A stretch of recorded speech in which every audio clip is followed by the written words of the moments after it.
नमस्कार, कैसे हैं आप सब। मेरे चैनल एजुकेशन प्लैनेट में आप सबका स्वागत है। तो चलिए शुरू करते हैं। उत्पत्ति या स्रोत के आधार पर प्रकार। लेकिन ये प्रकार हम किसके बता रहे हैं आपको? ये मैं प्रकार बता रही हूँ शब्दों के। देखिए, हमने अपनी लास्ट वीडियो में क्या बताया था आपको कि शब्द विचार का वर्णन किया था कि शब्द किससे बनते हैं? वर्णों को जोड़कर शब्द बनाए जाते हैं। जिन शब्दों का अर्थ निकलता है वह हमारे सार्थक होते हैं और जिन शब्दों का अर्थ नहीं निकलता वह हमारे निरर्थक होते हैं। तो हमने अपने शब्दों का जो वर्गीकरण किया था वो 4 आधार पर किया था। उत्पत्ति या स्रोत के आधार पर, अर्थ के आधार पर, प्रयोग के आधार पर, रचना या बनावट के आधार पर। और मैंने आपको उसमें कौन कौन से प्रकार आते हैं और कैसे शब्दों का वर्गीकरण किया जाता है मैंने अपनी लास्ट वीडियो में आपको बताया है। जिसने नहीं देखी है वो मेरे लास्ट वीडियो को देख सकता है मेरे चैनल पर जाकर। तो हम उसमें अब सबसे पहले लेंगे उत्पत्ति के आधार पर और स्रोत के आधार पर। देखिए, उत्पत्ति और स्रोत क्या होता है? स्रोत का अर्थ क्या होता है? स्रोत का अर्थ होता है निकलने का स्थान। ठीक है, तो इस प्रकार शब्दों के बारे में यह बताया जाता है कि शब्द का स्रोत क्या है, उसकी उत्पत्ति कहाँ से हुई है, कहाँ से उसका जन्म हुआ है। देखिए, आज से 2000 वर्ष पूर्व हमारी जो भाषा थी वो संस्कृत थी, परंतु अब कौन सी भाषा है हमारी? हिंदी है। हमारी जो हिंदी का विकास हुआ है वो कहाँ से हुआ है? संस्कृत से ही तो हुआ है। ठीक है, तो जो हिंदी जो हमारी भाषा है उसकी जो कुल संपदा है वो 2 लाख के करीब है। ठीक है, जिसमें से जो 85% जो शब्द है वो हमारी अपनी भाषा हिंदी के हैं और जितने 15% शब्द है वो अन्य भाषा से हैं। ठीक है, जिसे हम विदेशी बोलते हैं। तो हिंदी के जो शब्द भंडार है उत्पत्ति या स्रोत के आधार पर उन्हें 4 भागों में बांटा है। ठीक है, तत्सम, तद्भव, देश और विदेश। ठीक है, पहले मैं इसके आपको तत्सम और तद्भव के बारे में बताऊंगी और उसके बाद मैं आपको बताऊंगी देश और विदेश शब्द। ठीक है, तो चलिए शुरू करते हैं। मैंने आपको स्रोत का अर्थ क्या बताया था कि निकलने का स्थान, और यहाँ हम किसकी बात कर रहे हैं? शब्दों की। तो इसका अर्थ क्या हुआ कि जो शब्द है उनका निकलने का स्थान क्या है। तो देखिए, इसमें सबसे पहले हम बात करेंगे तत्सम की। तत्सम शब्द वह कौन से होते हैं? देखिए, जिनका जन्म संस्कृत भाषा से हुआ है और वो बिना किसी ध्वनि परिवर्तन के, ध्वनि का अर्थ क्या होता है? वर्ण, कि जब वर्तनी में कोई परिवर्तन नहीं होता।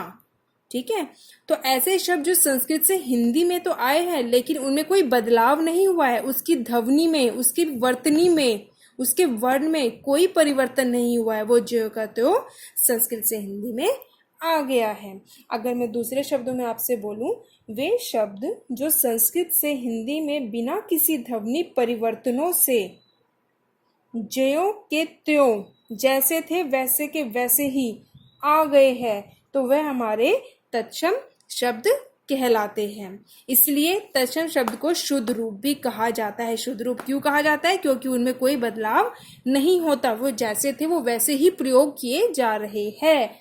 इसलिए तत्सम को हम शुद्ध रूप भी कहते हैं। ये इसमें ध्यान रखना, कई बार प्रश्न पत्र में पूछ लिया जाता है कि उत्पत्ति या स्रोत के आधार पर शुद्ध रूप कौन सा होता है। ठीक है, तो इसके हम जैसे एग्जाम्पल देखते हैं, जैसे अग्नि, अग्नि का हम प्रयोग करते हैं आज भी। ऐसे ही अश्रु, वायु, सूर्य और ऐसे कितने शब्द हैं जिनका हम प्रयोग करते हैं जो संस्कृत में प्रयोग किए जाते थे और वो आज भी ऐसे ही प्रयोग किए जा रहे हैं। उसके बाद हम बात करेंगे तद्भव की।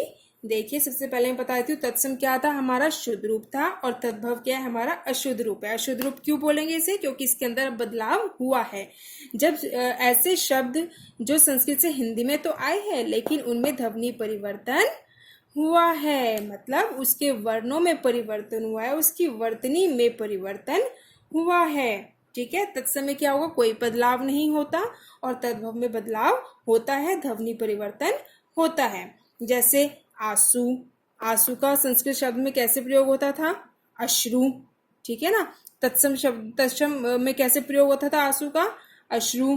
धीरज, ये हमारा तद्भव शब्द है, लेकिन अगर हम इसकी तत्सम शब्द की बात करते हैं तो ये क्या बन जाएगा? धैर्य। हस्त क्या है? हाथ। ठीक है, तो इस तरह से तत्सम हो गए हमारे शुद्ध रूप और तद्भव हो गए हमारे अशुद्ध रूप, जिसमें हमारा बदलाव होता है। शुद्ध रूप में हमारा कोई बदलाव नहीं होता। तो चलिए अब हम आगे क्या करेंगे, देश और विदेश। देखिए बच्चों, अब हम पढ़ेंगे देश और विदेश। देखिए देश शब्द कौन से होते हैं, हमारे जो देश में ही जन्मा होता है, ठीक है।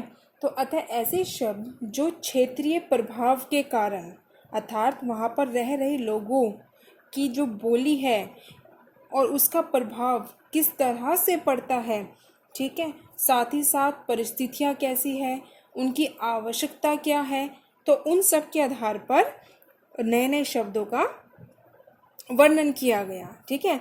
तो ऐसे शब्द जो क्षेत्रीय प्रभाव के कारण परिस्थिति व आवश्यकता अनुसार बनकर प्रचलित हो गए, उन्हें हम देशज शब्द कहते हैं। जैसे देखिए, पगड़ी, जूता, लोटा, कटोरा, थैला, ठीक है। तो ये ऐसे शब्द है जो कि परिस्थिति के कारण या आवश्यकता के कारण या क्षेत्रीय प्रभाव के कारण इनका जन्म हुआ।